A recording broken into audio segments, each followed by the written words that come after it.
Welcome, everybody, to Night of the Nerdy Laser podcast. I am one of your hosts, Richard. Happy Valentine's Day, Yule.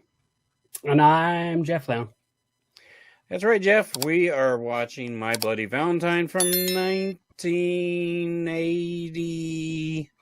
1981. That's why we're a team, buddy. It feels very 70s to me. It does. Whenever you get movies that are like last week we did, or on Trash Talk, we did Prayer of the Roller Boys, and it's like 1990, but it feels uber like 90s to me. But so it's weird how some movies, I don't know if it's like a choice that you're trying to make. But anyway. Yeah, I don't know about this one. It's 81, so you figure it probably filmed around late 70s, 80s. Probably. But it definitely kind of fits with Friday the 13th feel, how the first one of those feel, and Halloween to an extent. Halloween was a little more stylized, I'd probably say, but it does have that slasher feel for sure of that time period. We should say this is episode 81. It is a special Valentine's Day episode released on Valentine's Day, if all goes well. Does sometimes. We're mostly on schedule, but usually we release Wednesdays at 6. If I remember to hit the publish button or schedule it. But we're usually Wednesdays at some point. We appreciate you listening or watching on YouTube or however you're consuming us. Thank you. You can email us at nightofthenerdylaser@gmail.com. And you can also leave a review or share our link to anybody you want to, because that would help us out a lot. Yes. More viewers we get, the more cool stuff we can do, and the more we enjoy doing it, because we like to interact with people. And I posted on the Facebook Night of the Nerdy Laser the Gauge Against the Machine. Yeah. That got some love. That's good. I needed it. It's pretty funny. So go over on Facebook / Night of the Nerdy Laser and you'll find it. All right. My Bloody Valentine. I saw this for the first time probably 5 years ago. What about you, Jeff?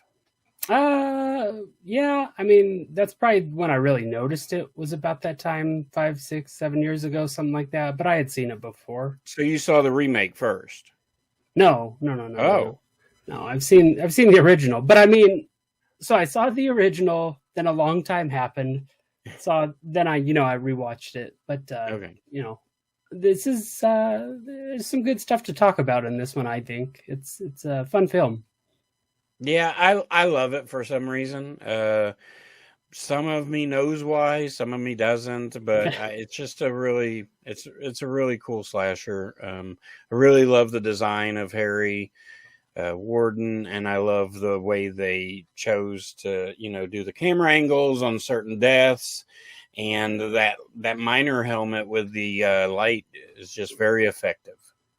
Yeah, not being able to see your killer, I think, plays a big part of that, with that light always shining in their eye. Even though sometimes Harry's 40, 50 feet away, and that spotlight is just right on each of their faces. I don't think they knew how it worked back then. I don't think it was that high powered back then. Probably not. Maybe. I've never been in a mine, so I don't... Actually, I have been in a mine, but I've never worked in a mine, so... There you go. The mining community fascinates me because it's something that I could never do. And it's something that is still done today. Small communities in Kentucky, and I don't... Do they say where this is taking place? Valentine Bluff, I know, but I don't know where that's not a real place, right?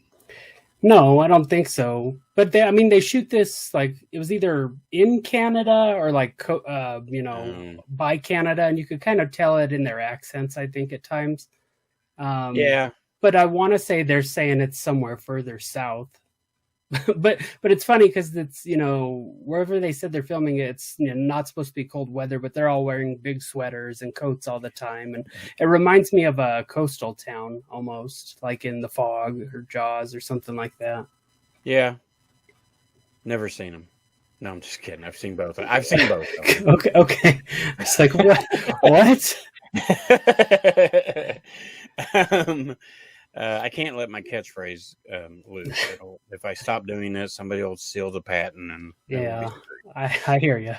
But no, I have a lot of respect for miners and there's that family atmosphere, and like usually miners are from a family, so it's kind of shitty. Like, you're a miner probably just because you were born into it. Like a lot of things, like that's what you're born into, Right. And sometimes you can veer that path, but I would say it doesn't happen as often as, if you were just born into something.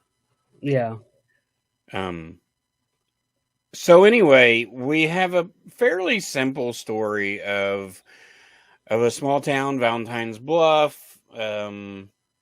It's Valentine's Day. Well, actually, when the movie starts, they do this like February 12th, 11th, all that, like building up to Valentine's Day. Mm-hmm. You get a good kill in the beginning where it's like these two people are making out, which this kind of makes sense, right? Like we are going to spoil the end of this movie probably. So there is a little bit of a twist. If you haven't seen this movie from 40 years ago, I'm sorry. But I want to talk about this because I just kind of realized it. Like, so at the beginning, we get the miner and the girl. We get two miners. They're walking through. One of them starts to take off their mining outfit. Thank God it's a girl. We get a bra shot. No boobs in this movie, unfortunately. But then a lot of chances for boobs, but none. Yeah. And we get her taking it off, and she's wanting to take off his clothes, and he doesn't want her to, and blah blah blah. He sticks his pickaxe in the wall next to her, and they're making out, whatever, or they're not making out, they're like dry humping. I don't know. Yeah, because she's trying to take the mask off. Yeah. So he takes her and shoves her into the pickaxe. Did you notice that when he does, it goes through that little heart tattoo on her chest? Oh yeah. Yeah. Huh. I was like, that's an oddly placed tattoo. And then like 20 seconds later, I was like, oh, there's why. That's why. That's what we're doing there. Yeah. But so this scene makes sense. So everybody automatically thinks it's Harry Warden is loose. So Harry Warden was trapped in the mine. There was an explosion and he was trapped in the mine. Mm-hmm. Him and the explosion was, did they forget them down there?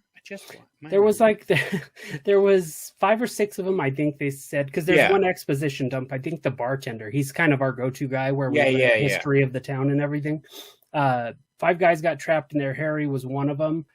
There was a methane leak that caused the explosion, and when they got down there to save him, it had drove Harry crazy. And when it cuts to him and he's eating that arm, he's full on cannibalism. I mean, it was like 6 weeks. Yeah, it was quite a while. It was quite a while that they were down. What the hell are you doing for 6 weeks that you can't get to this guy? They work slow. I don't know. But yeah, I'm hungry, guys. You ready for a break? Yeah, we moved a few rocks. Let's call it for the day. Woo! Yeah. So he's gone crazy. He gets put in a mental ward, mental hospital. So we get, and this isn't the age of the internet. So there's no, like, everything's paper files and stuff like that. So we get the phone call from the sheriff to the mental hospital to find the file. And they have no record of him ever being there, even though he's supposed to be there right now. Yeah. So this makes sense that because this girl knew the miner, right? I mean, you would think. Yeah. I want to say most of the people in the town, because it seemed like a small town, right? Like a 3,000 population, I think is what the sign said. But I want to say, either the town was like there when it happened, or the story's been passed on to the next generation. Yeah. But what I'm saying is, like, we should have known all along it wasn't Harry Warden. I mean, like, you can guess that it wasn't, or might have been. I mean, I actually thought, it was for a long time. Still, sometimes when I think about this movie, I still think Harry Warden was actually in it. Yeah. But this scene makes sense because it's actually Axel. Right. So he's the same age as the girl. She probably knew who he was, blah, blah, blah. Right. Yeah, exactly. So I just kind of realized that watching it this time around. So that was just interesting to me. We get some cool deaths. What are some of your favorites? The one that sticks out to me, obviously, is Miss What's-Her-Face in the dryer. Mabel. Miss Mabel. Yeah. The sheriff opens the dryer door, the industrial dryer, and man, it's just brief that it's on screen, but her skin looks really, really burned, like really bad from that dryer. Yeah. It's a really cool scene. Sometimes these kills, they show a lot. Sometimes they don't. I kind of like that. I kind of like that it's not on all the time, like just sometimes they show stuff. So that's kind of a neat way to do it for me. Like, because, in Saw, like, you kind of get burnt out by the end of them. You've seen so much blood and guts and gore and everything. One of my favorite kills is the bartender. He's trying to trick the kids. Yeah. And scare them because they're kind of assholes to him. So, and I say kids, but these are all like 20-year-olds working in the mine. Yeah. But he has this like shed or something that has a door, and I guess he's going to get them to open it or whatever. But he opens it, and there's like a full miner costume, and then a pickaxe like comes up, like it's spring loaded. So when you open the door, the pickaxe, and he laughs, and then he does it like 4 times. And you know what's going to happen, like, but I just think it's very effective, So he keeps shutting it, opening it. The arm comes up. He laughs every time. It's corny. Yeah, he just thinks this is the best gag ever. So, but on the 4th or 5th time, which it wasn't the 3rd time, which I was kind of shocked by, but like 4th or 5th time, he opens the door. Of course, the miner is actually in there and just. Yeah. He even follows the same like pattern as the way the spring-loaded one was, because you'd think with the pickaxe you would go over the top with it, but no, he just throws it right up. I thought that's interesting. And in the sequel, the remake. I was like, "There's a sequel?" Because I want it so bad. I wish, like a legit sequel, but in the remake, what's his face? Tom Atkins gets the pickaxe up like that, and it goes through his under his chin and comes out. He's screaming. But I always forget he's in that movie. That whole movie's just kind of weird. I mean, it's good like as its own thing, but it's just kind of a weird movie altogether. And we can talk about that at the end, just to touch on it. The remake? Yeah. I think it'd be fun to kind of just toss a little bit in the end. I saw it in the theater. What else sticks out to you? So we get the red herring, right? Like TJ is one of the bad boys, I guess. And he was in a relationship with Sarah. He left at some point and went to the West Coast and came back. And he you're supposed to think it's him. Yeah, I think they red herring it up for sure, trying to play it as like his with Sarah, right? Yeah, but they try to do that to kind of show what Hollywood did to him. I think is what they were trying to do with that. It works. One thing that kind of sticks out to me in this whole film is its pacing. I think it's paced really well. Like they don't drag when they don't need to. It doesn't take too long to get to everybody kind of running for their lives.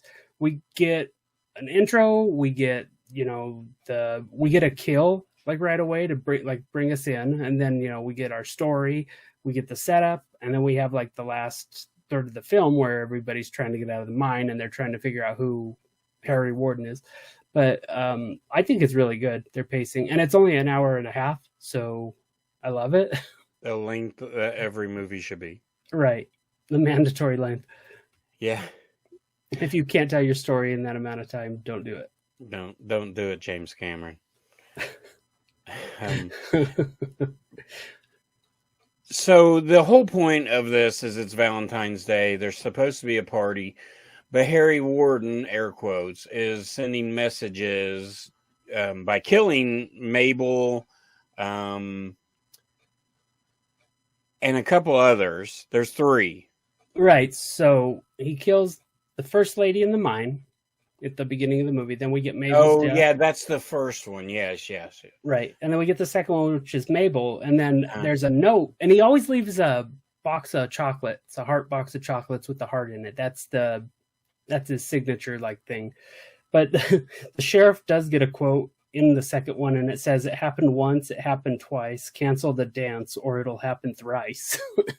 And all I could think of was that band Thrice. The band Thrive. Yeah. Have you ever heard their cover of Send Me an Angel?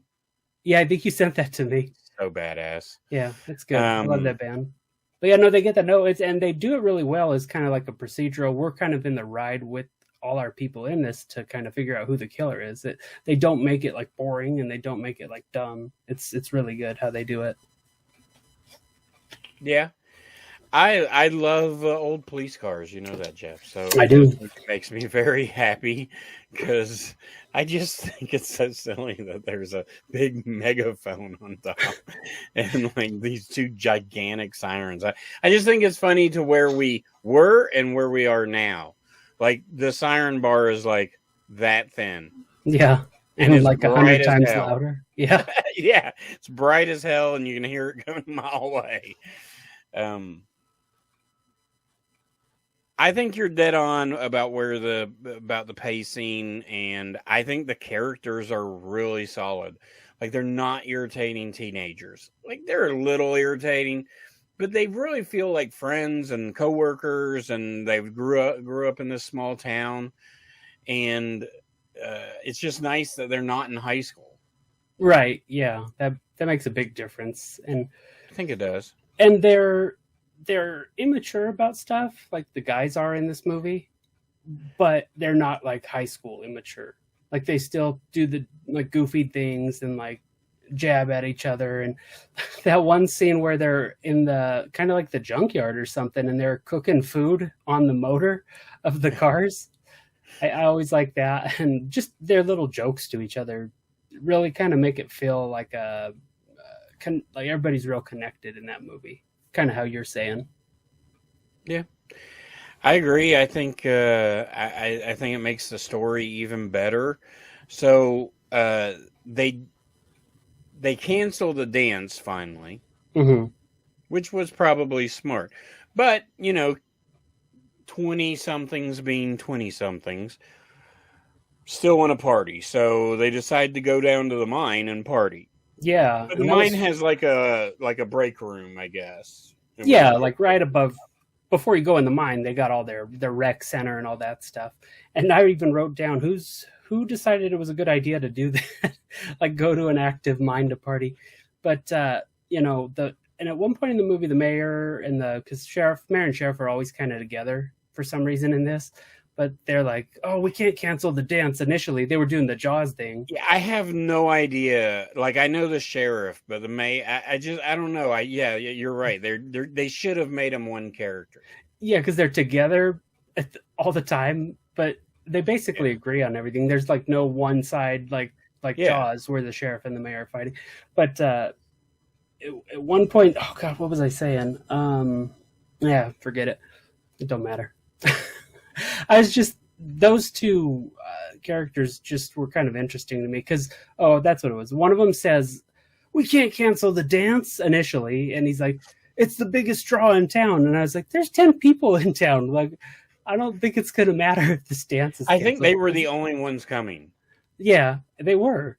It's like the mine people set up a dance for themselves and called it the town dance.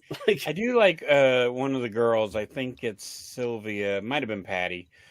But where they're walking down the sidewalk, and she's like, "I got a dress with a slit here and a slit here." For the audio purposes, that was my boobs and my legs.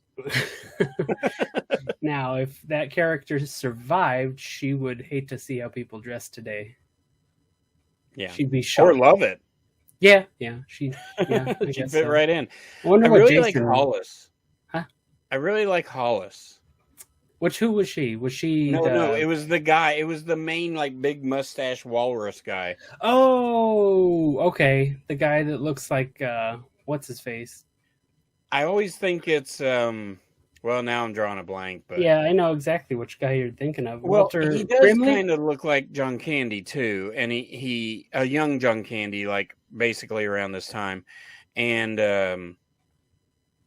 kind of talks like him, which is probably the Canadian thing. Yeah, it kind of reminded me of like John Candy mixed with Wilford Brimley. Because of the mustache. Yeah, and the glasses and... Yeah, that's true. Howard's real name is Alf Humphreys. Poor guy. That's tough. Well, Alf Hump. Alf Hump. Alf Hump. But nobody really in this that stands out. Like, no big names, I don't feel, right? No, not that I could think of that stuck out. I do know Peter Cowper is somebody that I've looked into as far as, like, getting for conventions or finding at conventions. He played the miner.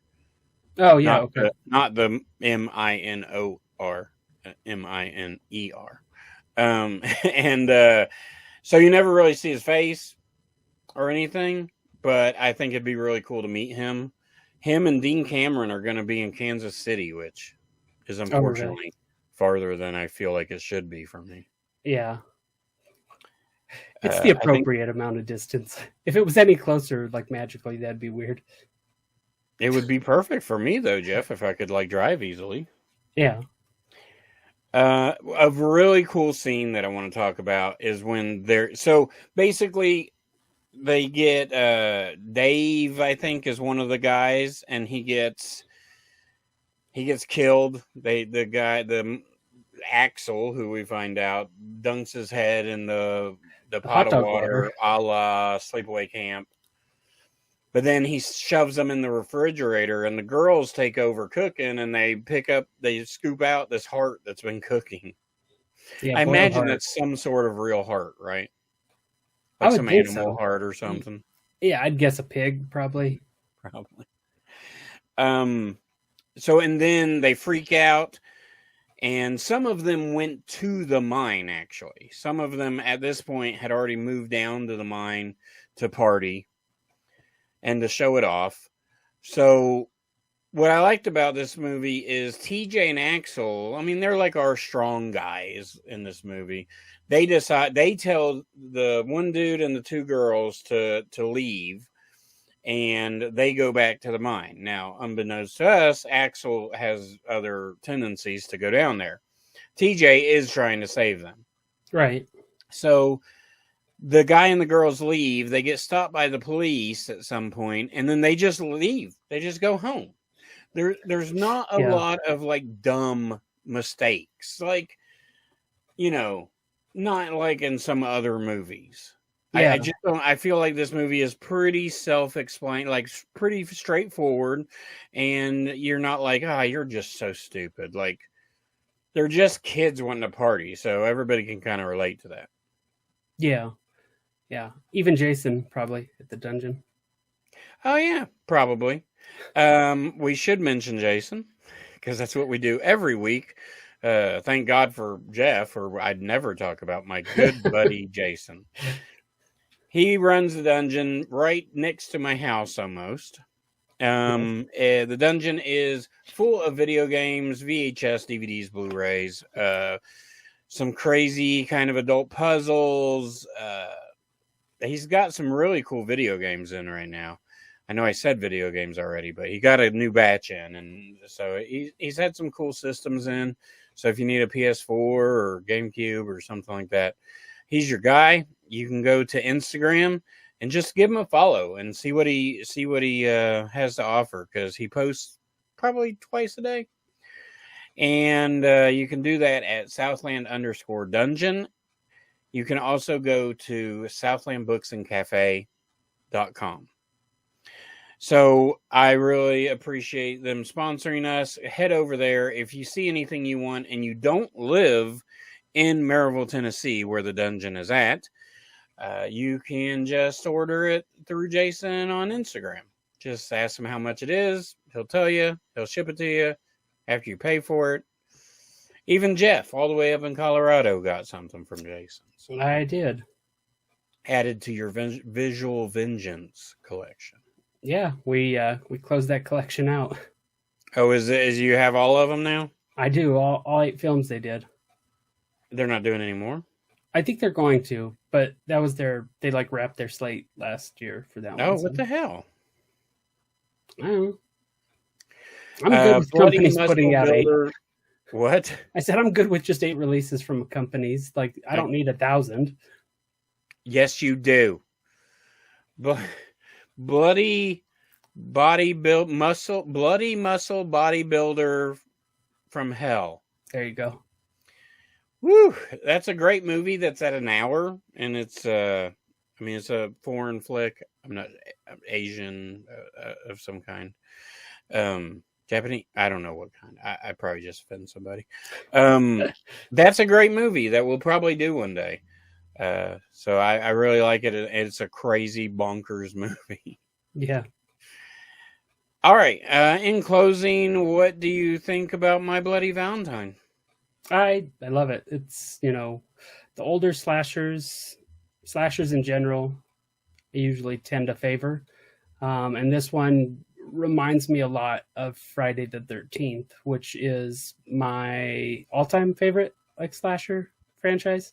So it reminds me of that. And like I said, with the pacing, the way the characters feel, everything just feels really natural. It's and good. I really enjoyed it. Yeah, I enjoyed this I've talked about this movie on 3 podcasts, I think. And I love it every time I rewatch it. Yeah. How many mine carts would you give this movie? I'm going to give this one 4.5. 4.5. Very high score for me. Yeah, it's pretty high. I want to give it a 4.5. I really, really do. But I'm going to give it a 5. Oh, look at that! Because I love the movie. It's hard to find a flaw in it. Yeah, no, I agree. The end, we kind of ruined this shock of Axel, I guess. But if you haven't seen this movie, you just listen to our sultry voices. We're not going to talk about the very end, and I feel like it's worth watching. It just makes me happy. This movie never got a sequel. I'm imagining it didn't do very good in the box office, which I just don't get it. I meant to look that up, but I'll check what you're doing. For it not getting a sequel, something had to go drastically wrong in the 80s. Yeah, what happened? Right? Every movie has a sequel. Every horror movie from the 80s. Well, maybe what I could think is it was so early on in the slasher phase, 81. So, yeah. Carpenter may not have had a wide release. Yeah, and so I'm looking now, and it's saying budget was Canadian, $2.3 million. So then it grossed 5.6 worldwide. So it doubled its money, but I don't know if, like I said, I don't think the slasher craze kicked off yet, because we had 78, we had Halloween, 80, we had Friday the 13th, and then from there it kind of really picked up. So maybe this was something this was popular, let's put this out, and then we'll see where it goes. But maybe it just kind of was slept on. Maybe. I hate that for it, because I just think it's brilliant. I think it's a great movie. NECA has a figure. It was sold in Shout Factory, Scream Factory. Yeah. So you can find it on eBay for $50. So basically NECA prices anyway. They sold out. They sold the figure out on Scream Factory, but I assume a lot of toy companies and such bought them. We do have the Steelbook that I have. I bought it last year. actually in January or February, right around Valentine's Day, and it was like $8 or something crazy. Yeah, it's really And good looking. the steel book. Um, I mean, you get great artwork. You get some I like that swing part the done. best on the back. Yeah, that's really cool. And then the inside is actually cool too, because you get the wordings there. You get the 2 discs. So on this, if you, I mean, you can probably find it online if you want to get it, but it's the 4K scan of the Hmm. original camera negative. So I don't own anything 4K, so one of these days I will because I'm going to upgrade. But right now I don't, and I'm kind of mad at myself because I want to see it. I saw Christine 4K, and it was crazy what a difference it did. But there are a ton of special features. Like look at those special features. Yeah, there's a lot Like of them on there. and it's also an uncut 4K scan of the original camera negative. So you get the uncut version and the original negative, which I don't even know what the difference is with the uncut. So I may Yeah, need to check it out, it'd be although I don't have. interesting. I'd wonder Yeah. if it'd be more like more blood and gore usually back in the slasher days. Yeah. Real quick before we wrap everything up, like I said, I just wanted to touch on the remake. There's one scene that sticks out with me, Harry. So it's not The Harry. naked chick running around the truck for 15 minutes.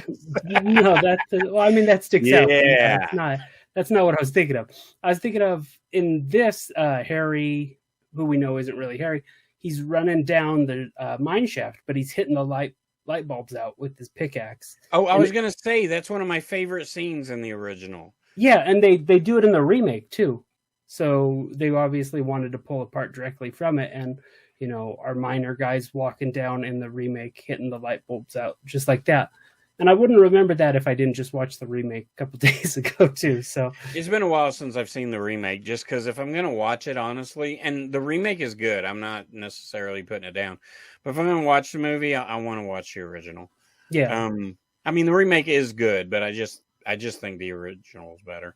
Honestly, I remember very little about the remake and the differences and how they did it. yeah. So I mean, there's differences for Is sure. the end the same? Kind of. Don't they think they kill him and he actually just walks out of the mine? Yeah, yeah, Yeah, because yeah, it's supernatural, dude, right? yeah. Yeah. So is he Axel? Is it the same killer? I don't remember the names, but he leaves for something in the remake, and he's actually in like insane asylum or whatever for like 10 years, and then he comes back to the town because his dad owned the mine just like this guy. And then we find out, I don't know if I want to spoil that one because it's about 15 years old only. I'm going to spoil it. He's the killer, just like Axel is in this one. Yeah. There's the difference is the beginning. Axel sees his what is it? Is his dad killed?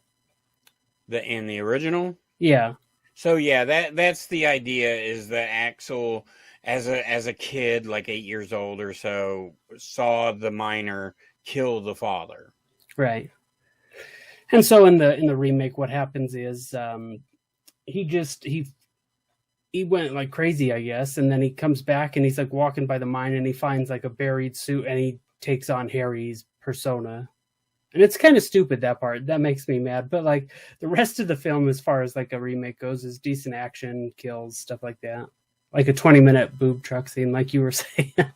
I Not mean, just everything truck scene. no, I mean, naked chick running around truck in 3D. I was in heaven. There was another 3D one, huh? That started it. Yeah, it did. It started it when the craze came back around, because it left in the mid to late 90s. Like Freddy's Dead you had, and then it kind of went away. And then they got this new technology, and My Bloody Valentine was the first of the new technology. That's right. Okay. And it was crazy because, like, Freddy's Dead, you don't get depth. You just get stuff flying at your face, But with the new technology, I don't think people appreciate it. You get depth. So it's not just like a a picture. You know, you're actually seeing, you can see farther than the actors in front. Yeah, kind of cool. I think it's amazing. I love it. And I think everybody else does too. I think that's the main reason Avatar does what it does. It's certainly not story. I mean, I'm not saying that as a negative necessarily. I'm just saying it's not the story. People are like, it's so stupid. The story is stupid. That's not why people go to see that movie. Right. It's just not. Yeah, My Bloody Valentine. Happy Valentine's Day. This will be out on a weird day and time, but we appreciate y'all watching, listening, however you support us. We really do appreciate it. Like I said, social media, Night of the Nerdy Laser, just hit us up or not. I don't know. The not is where typically we're at it's now. the not. Yeah, not is where we're at now. We're going to have a contest soon because I've got a really cool DVD sign to give away. So we're going to have a contest. And in that contest, you're going to have to email. And I'm just preparing y'all. We've never received an email. So it is possible that if you just email us, because there'll be something silly that I go along with it. If you email us, you'll win. So stay tuned for that. I'll probably set that up for next few weeks. Again, everybody should keep it My Bloody Valentines. yeah, because somebody has to.